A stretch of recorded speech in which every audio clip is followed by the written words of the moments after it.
Hello, everybody, and welcome to another episode of the Politician Podcast. As always, I'm your host, Ray Hennessy, and today I'm joined with Miles Moorfield, our producer. The topic of this episode, I think everyone can expect coming, the presidential election. Miles, vibes. Bad, awful, throwing, screaming, crying up all the words to describe what was just a very unpleasant evening for those of us who had supported Vice President Harris. Right. This was definitely an unexpected night. Maybe not unexpected in terms of who might have won, depending on who you ask, but to the degree in which he won. The way he won, I think, is what... Because, again, you have to remember, all these pollsters, it was, like, totally possible that Trump or Harris could have won either battleground state based off polling, you know? It wasn't so much that he won. Again, it was the way he won and where votes came in or did not come in. So I have to ask you, are you more disappointed that Trump, would you be this disappointed if Trump won by a margin of 10,000 votes in 2 states? No, no. I am much more disappointed now than I would have ever been. Yeah. Okay.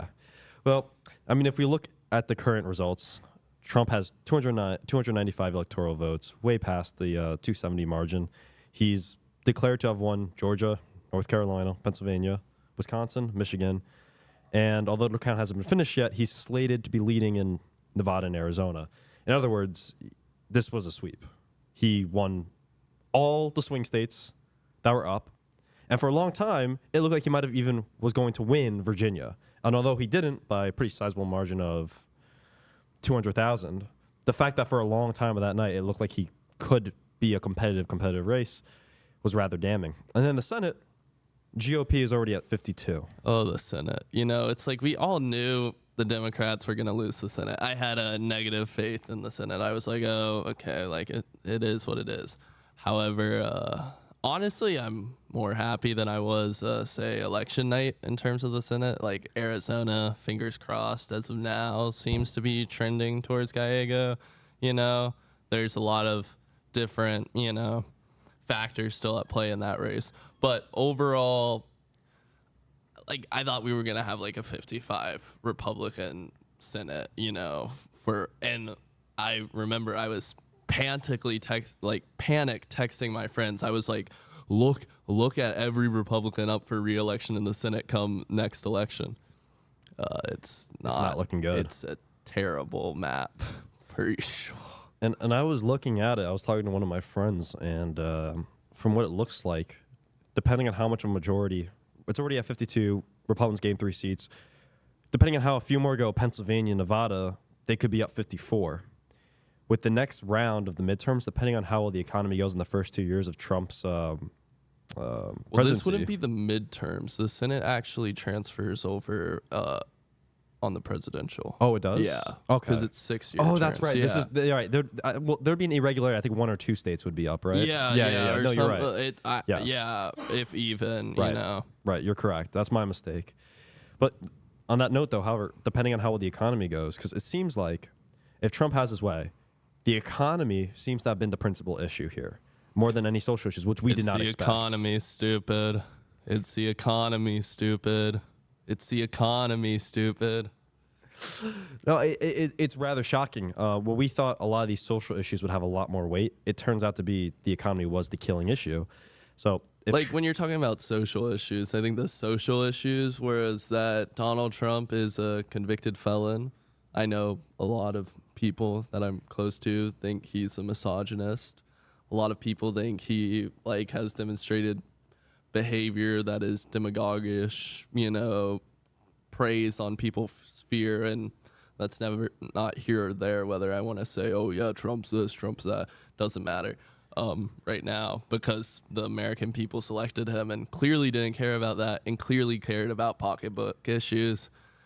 And you look at Kamala's ad spending towards the end.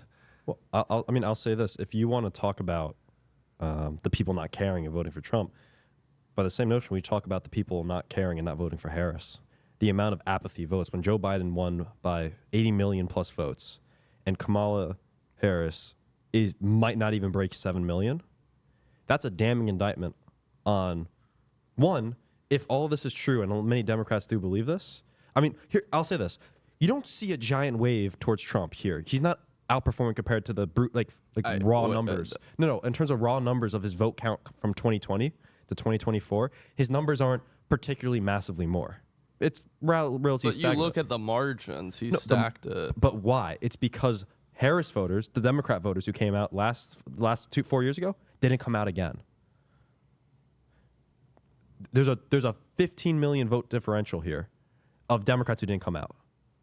Have we calculate California? that includes Arizona, Nevada, California? Arizona's at 66%, Nevada's at 86%, California right now is at 55% reporting. Yeah, 55%. Like, But even then, she's not reaching 80 million, not even close. no, yeah, of So course. there of was a large course. amount of Democrat apathy who, like you said, may agree with you that Trump is a misogynist. He's a racist. He's a lot of very, very bad things. And yet they were not compelled to go vote. Why was that? Why were they not compelled? Like, are we really gonna debate the merits of the Kamala Harris campaign? I'm 'Cause, not debating. I'm asking what went wrong. Where to start? What went Since wrong? you are on that side, I think you would have a better understanding of it. No, I got it. I would just say, first off, like, we frame it as apathy, which I think is fair. Like, there is a fair argument that a lot of Harris voters didn't, but Trump would have still won because he hiked up the margins in the places he needed to hike them up. Like, you look at the marginal shifts, in these counties and stuff. That's where I think it is. And I think that goes back to the fundamental failure and why these Harris voters didn't come out and why they weren't motivated is the Democrats really struggled to put together a compelling economic narrative. At the end of the day, we have to appeal to middle-class working Americans. The fact that the Democratic Party has completely and entirely ceded the white worker to the Republican Party, and we are now ceding, we are bleeding in a lot of minority Latinos groups. especially. Yeah. Look at that. That's a damning indictment on what my party has done for working class people in this country.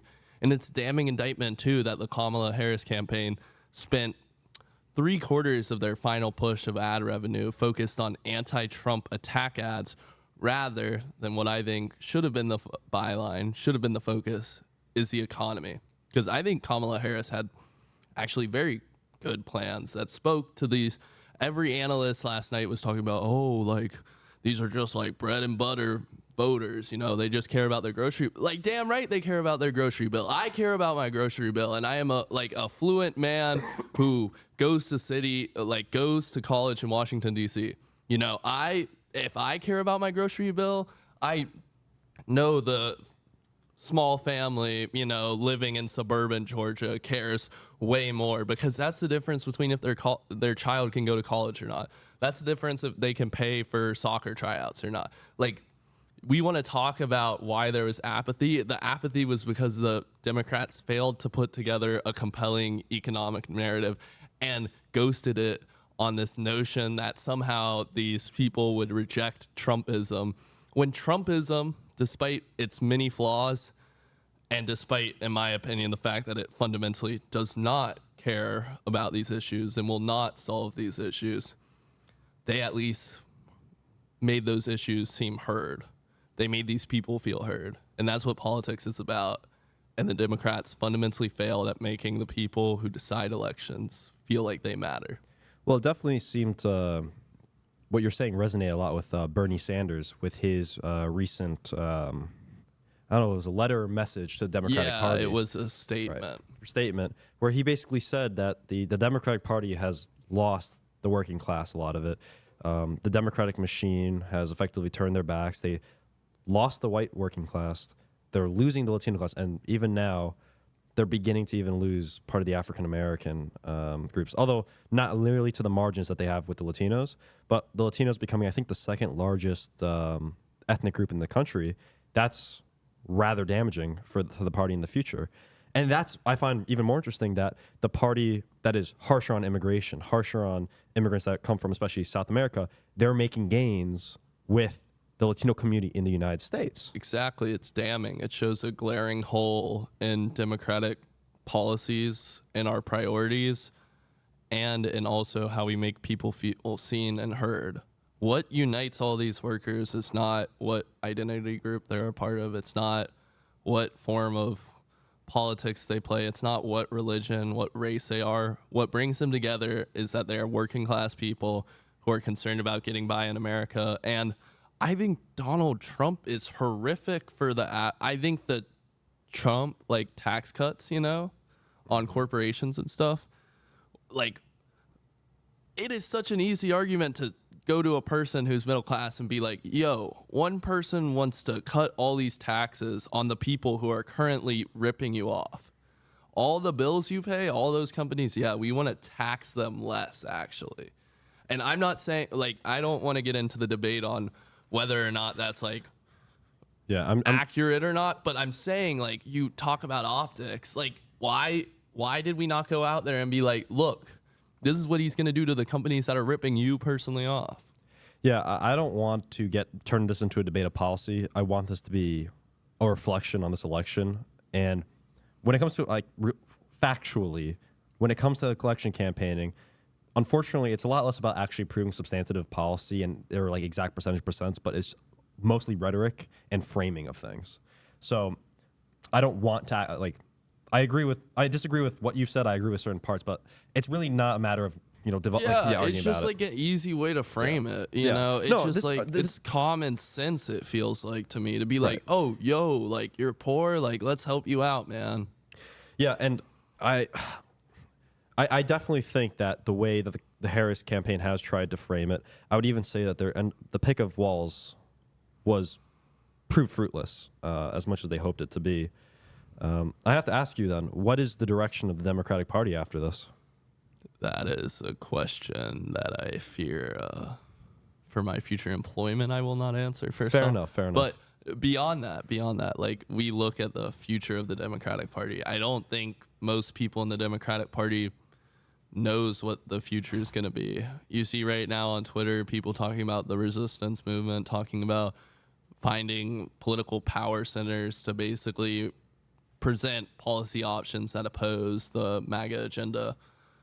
But we just as we need to see what Trump's gonna do, we need to see what the Democratic reaction's gonna do, because that's gonna be very telling if this is gonna be some realignment, as some Ezra Klein, very prominent podcaster that I know both me and you listen to. He's actually really interesting. Super interesting, super like bipartisan in terms of, like, just nuance and stuff. And he has a real, like, respectable array of people. It's a good podcast, quite honestly. Yeah, totally recommend it. But, like, after watching us first. Yeah, well, yeah. Watch all our episodes. Maybe watch them twice. But no, like, I think honestly, like, some people are saying this is going to be a realignment. And if it's a realignment, I don't know where the Democratic Party goes, And I have my own personal hopes on where it goes. I hope we go to a direction where we directly campaign. Well, yes, win, number one. But number two, we campaign to people's needs, because I love what, like, a lot of the things the Democratic Party stands for, I think there's a way to incorporate that message along with messages that benefit the working class. Because I think, first off, those messages go hand in hand, Your win is my win is your win, Let's all build together. But I think right now the Democrats have, like, it's pruning, See which candidates did well in this cycle. And I would assume money would go to candidates like those. That's what it's looking like. Yeah, I do think that this election defeat lends a lot of introspection on the Democrat side. But even then, I think the Republican Party, what looked like a party that was in shambles up until this election, all of a sudden coming out looking like a very, it's very interesting. Coming out of this election, they could govern. Who would have thunk that? The party of resistance, since, like, so for, like, obviously, besides like Trump's 2016 victory, we have not seen a Republican mandate in a very long time. Yeah, I don't think we've seen a Republican mandate since I think younger Bush. Yeah. I think so. Yeah, since 9/11. And that was the post of 9/11. So this will be a very interesting time to see kind of this new Republican Party come out, very invigorated, very bold, very new. And I would say this, I think that even amongst the Republican Party, it is still going through a period of change. Like, this is not the end of the Republican Party's transformation. This is just another part of it. And how it's going to solidify and see exactly which... Because here's the thing, the Republican Party is, I think, a broad church. It's not strictly MAGA. I would think it's also a broad church. It's a broad church. It's 72 million people voted for it. And there's a large range from, I know in my home state of New Jersey, some more moderate Republicans. Oh, yeah, y'all Jersey Republicans did good last night. That's what I've been hearing. Yeah. Well, I mean, the ones that were stayed, basically. So that was good for New Jersey. But even in terms of like the presidential vote, the fact that the margin was about 100,000 is not bad for New Jersey standards. No, I saw a Politico article that was like, "Is New Jersey a swing state?" Well, I think I was like, "Oh my gosh, if this is awful." If Biden was up, I think it would have been. It would have been. I think a lot of states would have been swing states, to be honest with you. And that's where we need to talk about Biden, and we need to talk about Harris, and we need to talk about, because that's the thing. I feel like we're all living in this bubble where like, oh, Harris like blundered the election. It's all her fault. Harris has been like campaigning like for how many months? I also think she picked up like already a party in shambles for this election. Like you really can't blame her for everything. Yeah, I believe the economy I was agree. quite bad, and people were very unhappy with it. Yeah. Joe Biden had, he was Joe Biden, unfortunately. Yeah, I love the man. I think he's a very like good, honorable, person in terms of like the work. Right. He's been a public servant his whole life. It's just unfortunate how he's ending his presidential career in the state that he is. Yeah, and how the Democratic Party like reacted to his, I would put the cognitive issues. Yeah, at 2 a.m. I texted my friends. All my friends are very liberal, and I was like, Biden, I love his policies. Like, I think he has a lot of really good policies that really do help this country.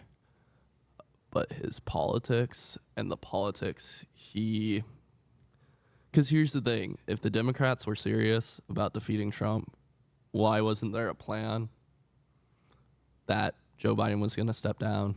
He was getting old. He was already seen as a bridge candidate. That's how he was framed to the electorate in 2020. He was seen as a bridge candidate to some bright new promised land, but we didn't do that. That's the overarching narrative of the Democratic Party. It's status quo, status quo, status quo. Oh my God, it just imploded. Well, I think speaking of status quo, I think that this is reflective. The party system's kind of going through, but I think you can agree with me. Both parties are going through fundamental shifts in their platforms, what they believe in, and their makeup. Would you agree to that, firstly? I would agree that the Republicans have entered a period leaning away from a free trade, laissez-faire, neoliberal-esque principle. However, I think a lot of when you look at some of their policies that may not always align, I think, yes, Trump tariffs, all this stuff. But then other policies of his, you sort of like question yes, in the broad narrative of things, yes, the Republicans are going through changes. But will we see that in day-to-day policy? Who's to know? But would you also say the Democrats, though, at least maybe after this election, they will also go through a fundamental shift and change? You hope so? I hope so. Okay. I hope so. However, it scares me. I see online a lot of people coming back to the same arguments and talking points, this discrediting of Trump voters, this I don't care. My mom was in her public health class today. She's getting her PhD in public health. And congratulations to her. Like, congratulations working through that, yeah. And it's a big thing. Yeah, and she was just telling, like, the professor basically was like, my mom was talking about, yeah, like low income people on the ACA, you know, a lot of Trump supporters, you know, like my mom's dad's from West Virginia, you know, those people are a lot of people who are like directly get support through these federal public health programs. And she was like, yeah, like we still need to find ways to support them during a Trump presidency. And the professor said, no, like these people are too stupid. Even if we told them what to think, they wouldn't do it. They're just so dumb. And that, to me, that elitism, that sort of I know better than you, and not giving a reason. Did you like it when your parents told you, oh, I know better than you, No, so not just at do all. it? No, I did not know. And I'll say this. I you know, you feel free to disagree, but it seems like you do agree. There does seem to be a sort of intellectual elitism on the Democrat side, where I think they look down on a lot of, especially the working class, not well educated Americans. You see this clearly. I think when I go on Instagram and I see certain people post, they have a map overlaying the most educated states and the way states vote, and they go, "Yeah, speaks for itself." I don't know how much more denigrating you could be to the American people. And my thing is like, that's not how we win, y'all. It's also just not productive. It's punching down. I agree with that, but like moving beyond that, like, okay, yeah, you personally can think these people are dumb, whatever, you know, like I'm sure there are Republicans out there who think like my views on social issues are really dumb, you know, but it's a completely different thing to say, oh, you're dumb, and I'm not going to give you actual reasons why you should support me. It's just you're dumb, and that's it. Yeah, I agree. It's not conducive to any democratic system, I don't think. It's just not a healthy way of looking at the world. It's not a healthy way of just interacting with people. And that is a problem both sides have to stamp out. But I personally believe it's more prevalent on the Democrat side, personally. Yeah, I think it's prevalent on the Democrat side also because Republicans message on it a lot. Like they try to get Democrats in. But even then, I've seen a lot of dismissiveness. No, yeah, but that's also because like in the social circles we run in, which like, is I'm sure, which is higher educated individuals who go to college. That's exactly the people that I'm talking about. No. Yes, but that's not what I was trying to say. Okay, yes. I was saying like that's because the people are, it's like basic like psychology. If there's a bunch of people who agree with you, of course you're going to be meaner to people who don't agree with you. And I have friends who are in the other camp, you know, who are around a lot of conservative people who do have liberal opinions, and they're like, you're stupid, you're dumb, here's why. Like I was honestly like not scared, you know, because I love like you and my other roommate, you know, like thought we were just gonna roast the shit out of you. No, there is an argument for that, you know, like that's what my I get what you're saying, experience. Like this is a heated, it's a heated election, and this was a really vindicating result for a lot of Republicans, and that's totally fine. Be happy about it, but at the same time, like, I just hope Trump with this unity mandate will try to be a unifier. I mean, I will say, I'm actually rather anxious. Like, don't get me wrong, the election went the way, but cry. Let's see them cope. However, I will say, I did not have on the cards the idea of a Trump mandate, and I'm concerned how the way a lot of people, and I mean, I'm not personally afraid. I don't think a lot of the more out there claims of fear are justified. However, I understand I'm not going to invalidate people's concerns about a Trump presidency, especially a mandate Trump presidency. That's another level of concern. And I'm not going to say it's wrong or it's dumb or dismiss it. It's very valid, these fears. I've talked to many people, especially at this campus, who are very afraid. And I'm worried that the Republican Party might be too callous going into things where they won't necessarily, they'll say, we have a mandate of the people, we're going to do X, Y, and Z, and the libs just going to have to suck it. And I'm not saying Like, that's the entire Republican Party, but no, but not like to the degree of like, national abortion bans and stuff like that. No. I was just more saying like the libs suck it thing is like very prevalent on I agree. Is, I like, agree. No, I agree. real emotions people feel. That is a real problem that I think that like there's a good amount of Republicans out there, especially online. But online brings out the worst of both parties, and it's not healthy. And I don't think it's good because, like you said, like I hope this mandate from Trump allows him to be a more unifying president, and I hope it lets the Republican Party be efficient and prove that the things that they're advocating for will benefit the people. And I think it's a massive point of concern where I think they will. I think the Republicans will use the mandate correctly. I think they'll be able to pass a lot of things that will be beneficial to the American people, but disagree. But no, I'm just saying that for the sound bites, you know. Well, I mean, I think we both hope, regardless, that things will happen in a good direction. Well, and I just think for me, it's very scary now because at least for the first couple months, first couple years, there's a large segment of this population that's very, very scared, and I think we have to be very, very sensitive and very, very open to their fears. Yeah, and I think again, like you're talking about those fears not being founded, like you just said it, the Republican Party is a wide tent, you know, and there are some people in that tent that genuinely, you know, like Louisiana, for example, has completely, fully outlawed abortion, you know, and I believe in my heart of hearts, we will not see a national abortion ban. I am pro-choice. I am pro-codifying national abortion law, you know, but leaving it up to the states, at least, you know, it would be much worse with the national ban, you know? And that's the thing, is it's just like, well, I get why people are, like, I think there's, like, a really valid point. Like, the Speaker of House, Mike Johnson, is from Louisiana, you know? Like, I get that, but I think there's, like I said, it's a wide church, a lot of Republicans who don't want it. And I'll even say this. Look at Florida, for example. Florida had a proposition that the people voted for. It didn't pass, but it got 55% of the popular vote. You need 60% to have a proposition in Florida pass. It got 55%, which means that when it comes to propositions, yes, you need 60%, but when it comes for actual politicians, you just need the simple majority. A lot of Republicans know passing a national abortion ban ends their career. No, I agree with that, but again, it's like, will the Republicans have the restraint, you know? Like, just as I would fear if there was a Democratic mandate, you know, would we have the restraint, you know, on certain issues that are sensitive?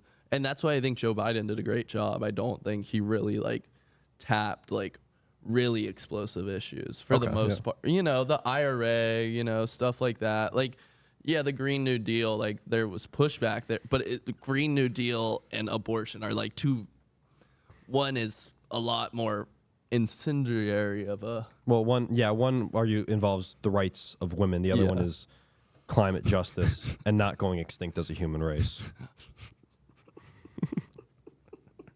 Sorry, laugh away the pain. But no, I mean I think regardless of the outcome of this, both of us are shocked for different reasons, different directions. We both hope for the best, I think. We do. And I genuinely do believe this. You as an American, you have the right as an American to fight back against the mandate. You have the right as an American to associate, press against, and advocate for democratic ideals. However, I think also as an American, it should be within your heart of hearts to really hope that regardless of who wins, and even if Trump has his mandate, you hope for the best of America and that things will go well. And I would say the same thing if Kamala won with a super mandate. I would hope that what I worried about was wrong and America would go in a healthy direction, economically it would thrive, and that American interests are advanced. Yeah, I agree with you. I think, like, the only, like, you know, I think why people are, like, deeply uncomfortable is because it's about the lasting consequences. Like, think about it. Certain presidencies have been extremely unconsequential when you look at, like, the general shift of American politics and stuff. There have been certain pieces of legislation passed. There have been certain moments in American history, though, that can have 10, 20. We are still feeling the impacts of, like, Reconstruction era policies that were very specific and very bureaucratic. You know, and obviously that's a very extreme example. I have no way conflating it at all. But you know, like No, I get certain presidencies will just simply be more consequential than others. And I'll say this, like when it comes to Supreme Court, Trump's already appointed 3. If Alito and Thomas step down, you're going to have 2 more now. And that's basically going to secure a strict constitutional interpretation by the courts for possibly the second half, or going into the second half of this century. sad. It's what it is. It is what it is. It is what it is. But no, I mean, I agree. This will be a very... But I would say this. I think regardless of who would have... I mean, I don't know if I've talked about this here, but my theory of revolutions in the American system. Our revolutions are electoral based. We have the Jeffersonian Revolution, the Jacksonian Revolution, the Reagan Revolution. Some even say the FDR Revolution. You know, I think I don't even think some would say. I think the FDR pretty hard. Is a revolution? That was definitely a political order change. Yeah. So, I mean, I think you would agree with me that a lot of our revolution in America, the American system, is electoral revolutions. The reason why I said some would say FDR revolution, because it's not called that like the other ones. No, yeah, but yeah. Like I would argue it is a revolution de facto. And I think what happened was when Trump was first elected, it was the beginning of a Trumpian revolution, and then when Biden got elected, kind of halted it. And I think if Harris would have won, it would have effectively been an American like stoppage and turning back of the Trumpian revolution. See, I just would like to offer my counter Yeah, to of course. that, because I think that is like a theory, you know, that I think is pertinent. But I Right. would honestly say, And this is, by the way, of like it was revealed to me in a dream kind of thing. This is just my like thought child. yeah, no, same, likewise, just our thought children, you know, high quality stuff here. But no, like I think it was actually. Yes, there was a Trumpian revolution, but I would honestly say like the roots of this starts at the Tea Party. It starts at Occupy Wall Street, where you see this on both sides of the aisle, left and right. There was a deep dissatisfaction with the order that led us to the 2008 financial crisis. When you look at Gen X, the generation arguably most impacted by the financial crisis, besides millennials, but these were the people who had houses, you know. These were the people who were living on the street, you know. Millennials were not, for the most part. They had recently graduated, you know. These were people who were expected to be like in their prime of their lives, you know, owning a house. These were the people screwed up. These people voted for Obama. They voted for Obama. They voted for Trump. They voted for Biden because I think Biden espoused a lot of the same rhetoric in terms of building up the middle class, in terms of supporting American industry, you know, that clearly resonates, you know, and Obama had a much different version of doing that. I'm not saying in terms of like protectionist policy, they're the same, but in terms of like The rhetoric of building back base, America. like sentiment of like, we have to do better. This can never happen again. I think that's the consequences of what we're seeing. I think Trump isn't just the result of people being mad over liberal social issues. I think it automatically like. I think he's the culmination. He's the result of this.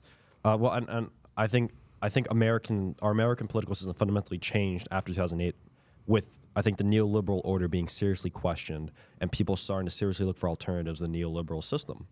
And I think that's why you see the Republican Party, which historically was the party of free trade, borders, shipping your jobs abroad. Really. Yeah, let's call it how it is. Both parties shipped your jobs abroad. It was not his conspiracy theory, and it wasn't my conspiracy theory. Just look at the facts of the job statistics and where these jobs, where the manufacturing go. And I think after 2008, people started realizing, like, kind of like they woke up like, what the fuck happened? They were like, wait, hold on. Like the promised returns of all this stuff didn't come to fruition. The kind of the internationalist promise didn't come true. And that's why you see the Republican Party becoming a lot more protectionist, nationalistic. And I think now you see the Democratic Party in reaction has also started going that way. Well, and that's the thing. This is why I don't get why Democrats lose, because a fundamental part of the 2008 financial crisis was we put a bunch of money to the banks, to the top earners. Yeah, bailed out the big banks. Yeah, we bailed out the banks, you know. If you look at Donald Trump's tax policy, again, we can argue it, but I think like on optics again, why Because I think the focus is this. You can say all you want, for example, oh, he's giving tax cuts to the big corporations. But then I think the Republicans say, you can say all that you want. He's also increasing taxes for corporations that incorporate outside the U.S., so we're forcing them back home. We're developing manufacturing in the historically Rust Belt areas. So, like, the rhetoric of, like, the tax cuts to corporations, it kind of gets trumped by the Republicans saying, well, let's also look at these things that are bringing companies back. Well, yeah, but the thing is it's not like the tax cut, like he does the tax cuts across the board and then gives people some subsidy, Well, I mean, again, this is like a question of putting the cart before the horse. I would disagree with your framing of it, but I think this is the great way the Democrats could frame it. I'm more concerned about, for example, the SALT deduction, whether or not he removes the cap. Are you familiar with the SALT deduction cap? Is that capital? No. That's involving. So, for example, this is a New Jersey. This is a New Jersey issue that I'm especially. I think. Here we go. No. Both Republicans and Democrats agree that the SALT deduction cap should be removed. Most actually Democrat states want this. Basically, when it comes to paying, especially in states that have high property taxes, I forgot the name. It's like state and local tax, something SALT. If you're paying for your housing property tax and it's like you're paying like $15K, for example, SALT deduction would be you take a lot of property tax in some of our states are pretty insane. Yeah. I'll say like New Jersey is one of the worst, for example, which is why both down the line this is a bipartisan issue everyone disagrees with. This and I'll say this is one criticism I have for Trump. Trump was the one who put a cap on this. The SALT deduction cap was basically this: if you were paying $15K in property taxes, you can take it off your income and have basically a tax reduction because of it. Trump limited to $10K. So he limited to $10K, which means that if you had a property and you're paying anything more than $10K, you no longer could declare more than $10K off your income, so you could pay less taxes. And that hurts, especially California, New York, New Jersey, a lot of these more metropolitan areas. And a big debate question is whether or not SALT will the cap will be removed. But I also wonder why like Biden didn't do it, because I feel like that would be a slam dunk for a lot of Democrat states. Yeah, I think you'd have to look at like where that first off, like where the funding's going, and I like again, it's nuts. I think regardless of where the funding's going, the fact that you're burdening all these people with more tax dollars just sucks in the first place. Like, yeah, but that's the Republican argument, like. Well, okay, yeah, but like the like Trump removed it, and Biden like never tried to put it back, which is why I'm saying it's not. I don't understand why it's been such a slept on issue. So you're saying Biden like didn't put the cap on? He didn't put the cap off again. Like he kept the cap is what I'm saying. I don't understand why neither party decided to touch it or change it.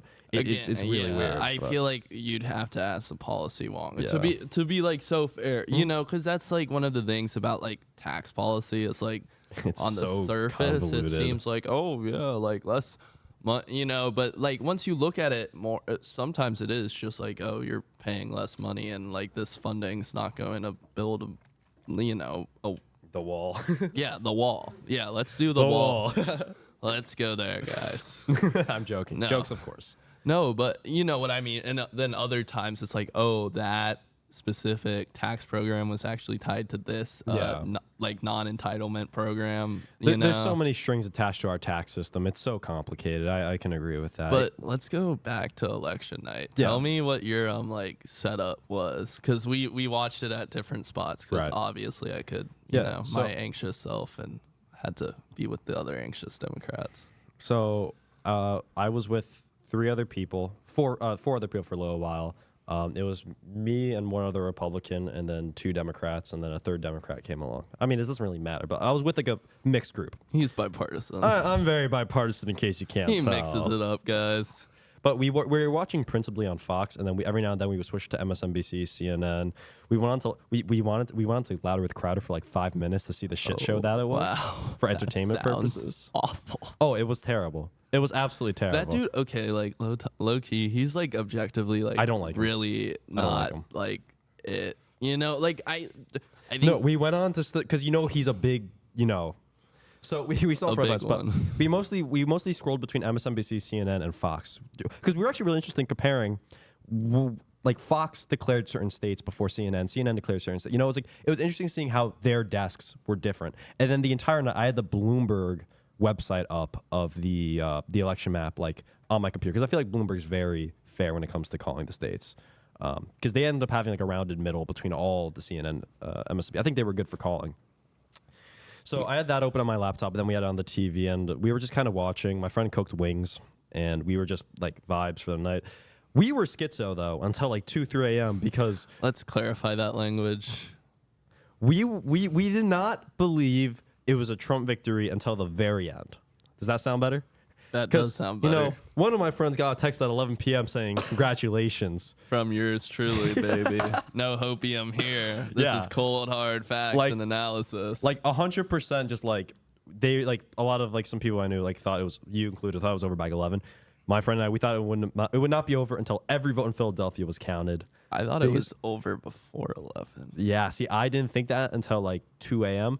because you saw with like the 2020 election, it looked like PA was going to go Republican. It looked that way, and the Philadelphia votes were fully counted, and it swapped the state.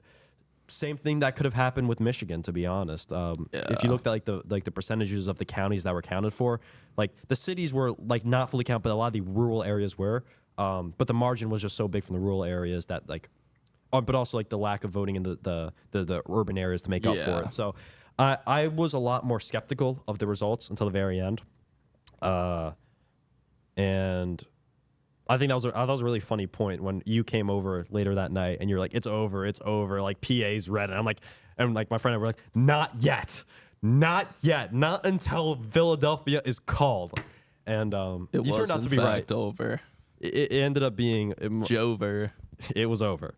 And then I think it's still hilarious that Nevada and Arizona are still counting. Yeah, well, the thing about Nevada is they do a lot of like cure ballots and stuff. Yeah, which I think is. If you can explain to me, because I actually have no idea why Nevada's slow. Like I tried looking into it, I couldn't get a clear answer. Yeah, so a part of the process is cure ballots. So they basically give voters an opportunity where, let's say I messed up on like, writing my name wrong. Like I misspelled my signature. Right, so you make an error filling it out. Because like I write my signature a bunch of different ways, like, and there are laws in certain states where it's like, okay, your ballot doesn't count if signatures don't That's match. dumb as fuck, but yeah. I agree. No, hey, can't I not agree with you on certain things? You can.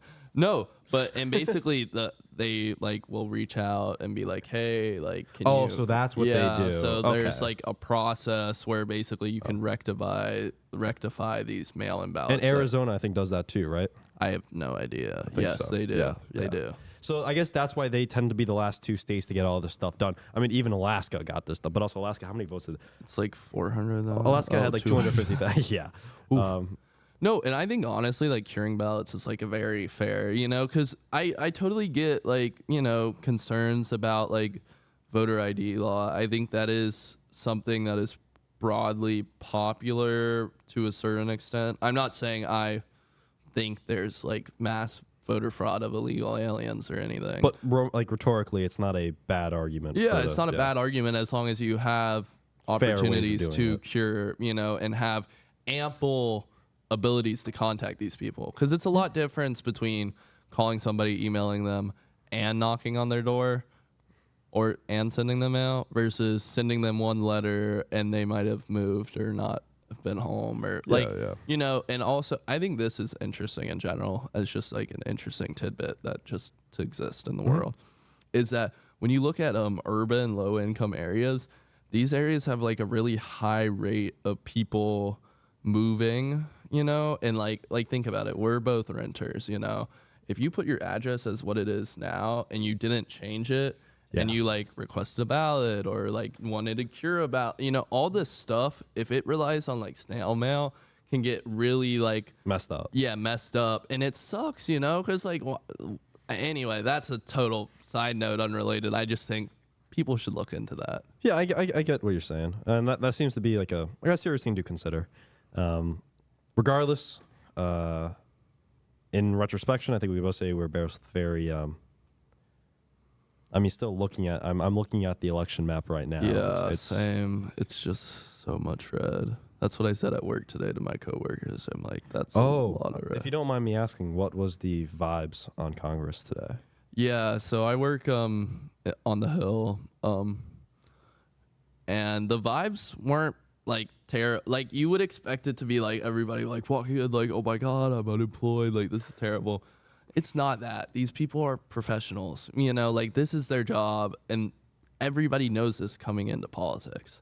It's part of the game. Or Yeah, part of, you know. and this again was within the error of margin. You know, I don't think people expected it nor wanted it, you know, because obviously, but like you had to consider a possibility, you know, like you had to consider it. And I think when you like they were fine, they were happy. Like obviously, like it was sad, you know, watching Harris give her concession speech at like Howard, you know, knowing that a bunch of like people that you personally know are going to have to find different jobs, you know. And I think that's like something really unique about working and living here in DC is like I have friends here in college who had like internships lined up with the Harris like campaign going into Harris administration, you know. So I just think a lot of people are just shocked, and a lot of people are like really sad at where our country is in terms of the fact that they do not agree with what Donald Trump stands for culturally. They do not agree with the Donald Trump and the Trumpian cultural movement, you know? And I think those people are allowed to be upset. You're allowed to be sad, but I also will not sit here and act like we can just keep saying the same old stuff. Oh, they're racist, they're bigoted. Yeah, I think everybody who thinks that knows that, you know? And those people didn't. So what, like, it's a plea, if even, to like the Democrats, you know, like, why do we keep running on, oh, the other side's bad, racist, bigoted? Yeah, to be honest, I think it's really interesting because I think historically the Republican Party has always been branded like in a negative way as like it's the party of anti or against and stuff like that. But it really seemed like the Democrats shot themselves in the foot where they were the party of like being that almost anti rather than pro. I think that way. But I mean, you're free to say it's in a different way, but like, I think it would be in different ways because when people say Republicans are the party of anti, it's like anti-governance into the terms of they're trying to cut the bureaucratic state, or like, you know, I obviously understand the politics of like government shutdowns and stuff, but normally Republicans are, well, I would say like 99% of, I can't think of a time within my lifespan where Democrats have shut down the government. off the top of my don't know. Yeah, no. like, you know, but then I would be interested to see like if Republicans were to have a mandate or something, how the Democrats would react. Because also, like, this is a new thing for, like, this has not happened for Republicans in a while. So it's interesting now to see the Democrats on the real back foot here, how they will behave about this stuff. Yeah. To be fair, I mean, I think that's how, like, to be fair, this hasn't happened in a hot minute, this kind of Republican control. That being said, this is a very tense time in America. It's unfortunate that we've gotten this to this degree, this level, but this is the current way it stands right now. This is America. This is the America that we have to work forward to. We have to hope the best for. This is our America. That's what I keep telling people. It's our America, but it's also our America to shape. Yeah. And better. And I don't think I must be honest, even though Trump won, I'm not fully satisfied with the Republican Party as it stands and how it should be. I think that we can both agree both parties need bettering. This country deserves bettering. And, well, Miles, thank you for coming onto the podcast. Thank you, Ray, for this civilized conversation, not gloating despite all my liberal snowflake tears that are building up. But no, actually, this was a really productive conversation, and I just want to say, like, we will get through a Donald Trump presidency. We would have gotten through a Kamala Harris presidency. I agree. And young people like us, people watching the show, that's where there's opportunity for growth. We are a generation that can defy political trends, as we've seen here. We can defy them any way we want, you know. There is clearly a broad base of people who do not feel satisfied with what government is providing them. And I think both of us and both of our parties have a responsibility to deliver those results. 100%. And on that, I 100% agree with you. And on that, thank you very much for listening. This episode was brought to you by producer Miles Moorfield and our researchers Trex Jones and Michael Schur. This episode was also brought to you by the Ox Institute. For more information to keep up with them, follow them at oxinstitute.org. Thank you.